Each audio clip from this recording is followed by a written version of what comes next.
Without wasting time आज का video शुरू करते हैं। तो आज हम इस वीडियो में दो ऐसी कंपनीज के ऊपर बात करने वाले हैं जिनके स्टॉक्स में टॉप से अच्छा खासा डिस्काउंट भी है एंड जिनके स्टॉक्स इस समय अपने सपोर्ट जोन के आसपास मिल रहे हैं। मतलब कि अगर आप इस समय इन कंपनीज को बाय करके अपने पोर्टफोलियो में दबा के रख लेते हैं तो आपको आने वाले कुछ समय में काफी शानदार रिटर्न्स मिल सकते हैं, क्योंकि इस समय इन कंपनीज में टेम्पररी प्रॉब्लम है जिसकी वजह से बाजार इन कंपनीज को शॉर्ट टर्म में वैल्यू नहीं दे रहा है। एंड अगर हम इन कंपनीज को इस ग्राफ में शॉर्ट टर्म में वैल्यू देंगे तो हमें ये कंपनीज आगे आके काफी शानदार वैल्यू प्रदान कर सकती हैं। तो अब ज़्यादा देरी ना करते हुए शुरू करते हैं अपने फर्स्ट कंपनी के साथ में। तो फर्स्ट कंपनी का नाम है बर्जर पेंट्स। इस स्टॉक में देखिए टॉप से 30% की जोरदार गिरावट देखने को मिल रही है एंड ये स्टॉक इस समय सपोर्ट जोन के आसपास भी आ गया है। लेकिन सबसे पहले हमें जानना चाहिए गिरावट हो ही क्यों रही है, क्या ये कंपनी इतनी खराब कंपनी है।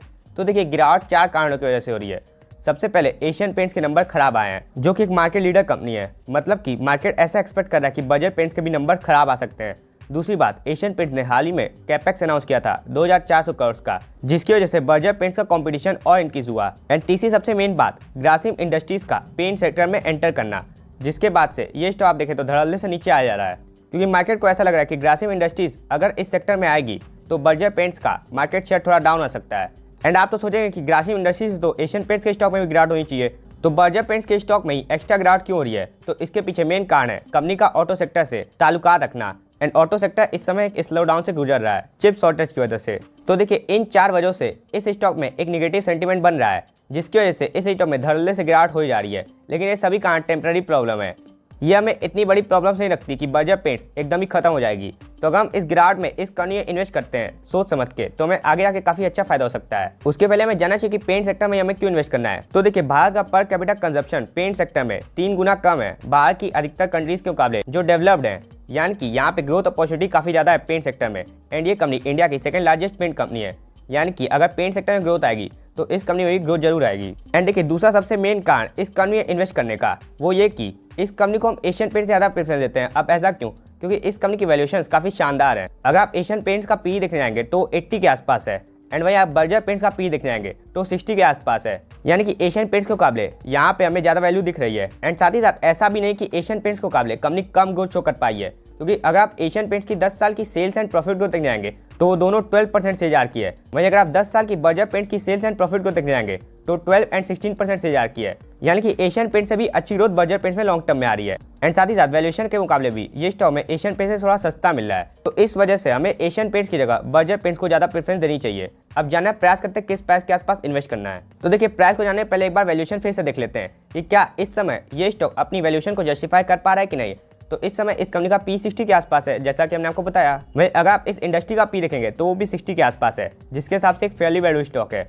वहीं अगर आप इस कंपनी का 10 साल का मीडियन पी भी देखने जाएंगे तो 57 के आसपास है, यानी कि जैसी वैल्यूएशन इस कंपनी को 10 साल से मिल रखी है उसी वैल्यूएशन पे ये स्टॉक ऑलमोस्ट आ खड़ा है, यानी कि हम इस समय इस कंपनी में इन्वेस्ट करके जरूर चल सकते हैं। तो अब जाना प्रयास करते हैं सपोर्ट जोन। तो देखिए इस स्टॉक का एक अच्छा सपोर्ट जोन 600 से 550 के बीच में है, जहाँ पे इस स्टॉक का काफी अच्छा डिमांड जोन है। एंड देखिए ये स्टॉक उस सपोर्ट को रिस्पेक्ट भी कर रहा है। आप यहाँ पे देखिए तो अभी 550 के आसपास आया था एंड फिर यू टर्न ले लिया।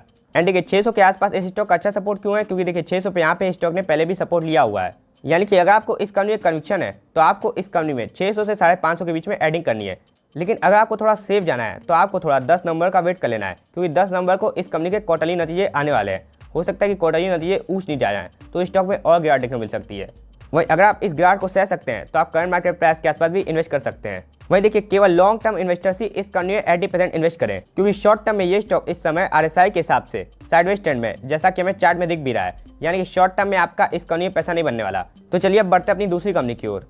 तो सेकंड कंपनी का नाम है आवास फाइनेंस। ये स्टॉक इस समय 1900 के लेवल के आसपास ट्रेड कर रहा है एंड इस स्टॉक में टॉप से 41% का जोरदार डिस्काउंट है।